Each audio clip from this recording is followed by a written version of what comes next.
সামনেই বিধানসভার নির্বাচন, আর এই নির্বাচনের আগেই অশান্তি রুখতে তৎপর বীরভূম জেলা পুলিশ। এই মুহূর্তে দেখতে পাচ্ছেন লাভপুর থানার পুলিশের তরফ থেকে রুট মার্চ করা হচ্ছে, সেই ছবি দেখাচ্ছেন।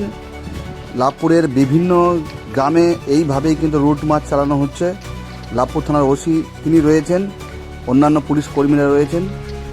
অশান্তি রুখতেই এই রুট মার্চ লাভপুর বিধানসভার বিভিন্ন গ্রামে গ্রামে এইভাবেই কিন্তু লাভপুর থানার পুলিশ রুট মার্চ চালাচ্ছে। অন্যদিকে কিন্নাহার থানার পুলিশ একইভাবে প্রতিটি গ্রামে গ্রামে গিয়ে মানুষজনদের সঙ্গে কথা বলছেন এবং কি সমস্যা রয়েছে, কতটা অশান্তি হতে পারে এই আশঙ্কা মানুষের কাছে কথা বলছেন, এই আশঙ্কা নিয়ে। এবং শুধু লাভপুর, নানুর বা কিন্নাহার নয়, বোলপুর এবং শান্তিনিকেতনের বিভিন্ন জায়গাতে একইভাবে পুলিশ রুট মার্চ চালাচ্ছে। আমরা দেখছি পাড়ইয়ের বিভিন্ন গ্রামে রুট মার্চ চালানো হচ্ছে এবং ইলামবাজার ব্লকেরও বিভিন্ন জায়গায় একইভাবে রুট মার্চ চালানো হচ্ছে। বিধানসভা নির্বাচন, আর এই নির্বাচনের আগে বীরভূম জেলা পুলিশ তৎপর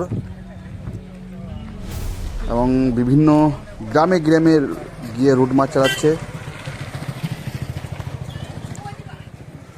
দেখতে পাচ্ছেন ছবি, এই মুহূর্তে পুলিশ কিন্তু রুট মার্চ করছে, সেই ছবি দেখাচ্ছে সরাসরি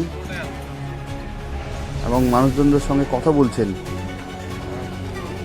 তাদের সমস্যার কথা শুনছেন।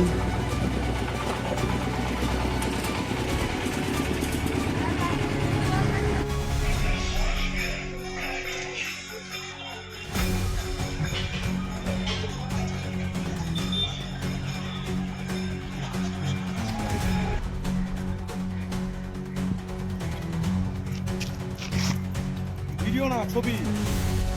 ছবি নিয়ে তো? হ্যাঁ।